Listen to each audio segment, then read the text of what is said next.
ఇక MP ticket ఇవ్వకుంటే నా దారి నాదే. బీజేపీ హైకమాండ్ కు సీనియర్ నేతల అల్టిమేటం. మల్కాజ్గిరి, మహబూబ్ నగర్, జైరాబాద్. మల్కాజ్గిరి కోసం మురళీధర్ రావు, మల్క కొమరయ్య, ఈటెల రాజేందర్ కొట్లాడుతున్నారు. ఇక మహబూబ్ నగర్లో జితేందర్ రెడ్డి అక్కడ ఉన్నటువంటి మరో వ్యక్తి ఎవరు డీకే అరుణ కొట్లాడుతున్నది. ఇక జైరాబాద్ కోసం ఇదే కొట్లాట, మెదక్లో ఇదే కొట్లాట, వరంగల్లో కూడా ఇదే కొట్లాట. ఇట్లా ఈ నియోజకవర్గాల్లో, పార్లమెంట్ నియోజకవర్గాల్లో నాకే టికెట్ అని చెప్పి కొట్లాడుతున్నారట. ఒకవేళ ఇవ్వకపోతే నా దారి నేను చూసుకుంటా అంటున్నారట బీజేపీ పార్టీ. ఇక సవాల్గా మారిన అభ్యర్థుల ఎంపిక, ఇతర పార్టీల నుంచి వచ్చే వారికి కొన్ని సీట్లు ఇచ్చే ఆలోచనలో కమలం పార్టీ. ఉండాలా పోవాలా అంటున్న బరిలో ఉన్న సీనియర్లు. ఇక తెలంగాణలో మెజార్టీ ఎంపీ సీట్లు గెలవాలనే లక్ష్యంతో ఉన్న బీజేపీకి కొన్ని కీలక స్థానాల అభ్యర్థుల ఎంపిక సవాల్గా మారింది.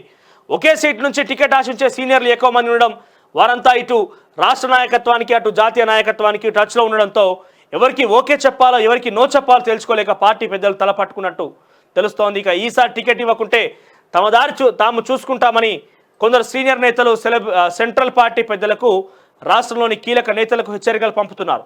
ఈ పరిస్థితుల్లో లోక్సభ ఎన్నికల వేళ రాష్ట్రంలోని సీనియర్ నేతల మధ్య సమన్వయం మరోసారి ప్రశ్నార్థకంగా మారింది. మల్కాజ్గిరిలో పోటీకి మస్తుమంది. జైరాబాద్, వరంగల్, నాగర్ కర్నూలు సీట్లను బీఆర్ఎస్ నుంచి వచ్చే ముఖ్య నేతలకు ఇవ్వనున్నారనే ప్రచారం సాగుతున్నది. ఇదే జరిగితే ఇంతకాలం పార్టీలో ఉన్న తమలాంటి నేతల పరిస్థితి ఏమిటని, పార్టీలో ఉండాలా పోవాలనేది హైకమాండ్ తేల్చాలని కొందరు ఆశాభావులు అంటున్నారు.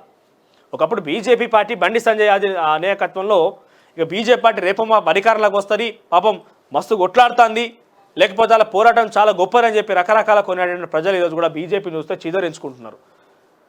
అరే ఏమో జరుగుతుందని చెప్పి చాలామంది బీజేపీలోకి పోయారు కదా, చాలామంది బీజేపీలోకి పోయారు. ఏమో జరుగుతుంది, బీజేపీ పార్టీని ఏమో చేస్తాం, బీజేపీ పార్టీని ఏమో పొడుస్తాం అని చెప్పి చాలామంది కూడా బీజేపీ పార్టీకి పోయారు కదా అని చెప్పి ప్రజలు ఈరోజు నవ్వుకుంటున్నారు. ఏమైపోయా అక్కడికైతే బీజేపీ పరిస్థితి. ఏదైతే సోకాల్డ్ సీనియర్ లీడర్లము పార్టీలో ముఖ్యమంత్రులం అని చెప్పి చెప్పుకున్నారో వాళ్ళే ఓడిపోయిన తర్వాత పార్టీ మనుగడే ప్రశ్నార్థకంగా మారింది. అంటే భారతదేశం మొత్తం కూడా బీజేపీ రాబోతోంది, బీజేపీ ఏమో చేయబోతోంది, సర్వేలు వచ్చినా ఇంకేమొచ్చినా కూడా తెలంగాణలో మాత్రం బీజేపీ పరిస్థితి ప్రశ్నార్థకమే.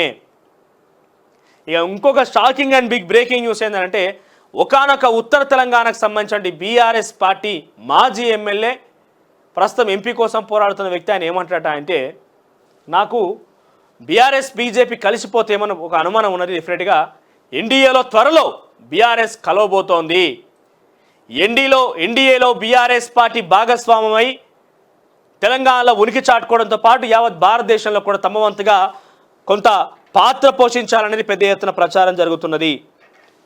ఎన్డీఏలో భాగస్వామ్యమై కేంద్ర మంత్రి హోదాలో బీఆర్ఎస్ పార్టీకి సంబంధించిన వ్యక్తులు ఉంటే డెఫినెట్గా మరింత ఉత్తేజం వస్తుంది బీఆర్ఎస్ పార్టీకి. కాంగ్రెస్ని ఎదుర్కొనే ధైర్యం వస్తుంది.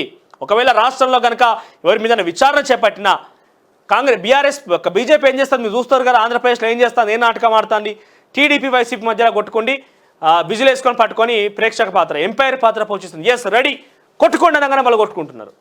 ఎస్ అవుట్ అని చెప్పి వైసీపీ పైన అవుట్ అంటుంది, అవుట్ చేస్తే, లేకుంటే టీడీ పైన అవుట్ చేస్తే అవుట్ అంటుంది. అంటే ఎంపైర్ పాత్ర అక్కడ. సో ఎంపైర్ పాత్ర పోషిస్తుందో తెలంగాణలో గరే పాత్ర పోషిస్తానికి సిద్ధమవుతుంది. ఏమని రేవంత్ రెడ్డి నువ్వు కొట్టు ఎస్ టీఆర్ఎస్ పార్టీ నేసేయి అంటే అవుట్ చేసి రాగానే సపోర్ట్ కొడుతుంది.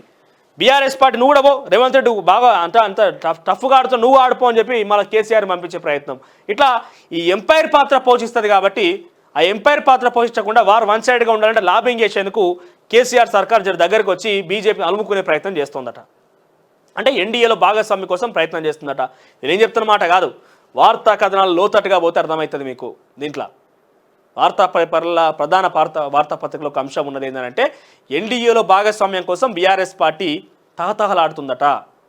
ఆ బీఆర్ఎస్ పార్టీ ఎన్డీఏలో భాగస్వామ్యమై ఎంపీ ఎన్నికలలో వాళ్ళ ఎంపీలను అధిక సంఖ్యలో గెలిపించుకొని కేంద్ర మంత్రికి అవకాశం కల్పిస్తే ఏమవుతుంది, ఏమైనా విచారణ చేపడదామని రేవంత్ రెడ్డి కొంత మూవ్మెంట్ చేసినా మేము కేంద్రం నుంచి అడ్డుకుంటాం కదా, కేంద్రం సపోర్ట్ ఉంటుంది కదా అనే ప్రయత్నంలో పూర్తిగా ఎన్డీఏలో బీఆర్ఎస్ని భాగస్వామ్యం చేసేటువంటి ప్రయత్నం లేకపోలేదు. డెఫినెట్గా దిశగా కేసీఆర్ ప్లాన్ చేస్తున్నారు, ఇంటర్నల్గా డిస్కషన్ కూడా నడుస్తుందని చెప్పి బీఆర్ఎస్ పార్టీకి సంబంధించిన ఒక మాజీ ఎమ్మెల్యే, ప్రస్తుతం ఎంపీ టికెట్ రేస్లో ఉన్న వ్యక్తి ఆయన మాట్లాడుతున్నాడు. చూద్దాం మరి ఏం కాబోతుంది, ఏం జరగబోతోంది, బీఆర్ఎస్ పార్టీ ఎన్డీఏలో కలిస్తే ఏం చేయబోతున్నారు, రేవంత్ రెడ్డి ఏమైనా అడ్డుకట్ట వేస్తారా, లేకుంటే రేవంత్ రెడ్డి సర్కార్ని ఇరకాటంలో పెట్టే ప్రయత్నం చేస్తుందా కేంద్రం? మరి బీఆర్ఎస్ పార్టీ భాగస్వామ్య నిజానికి ఎన్డీఏకి అవసరం ఉన్నదా? చూద్దాం.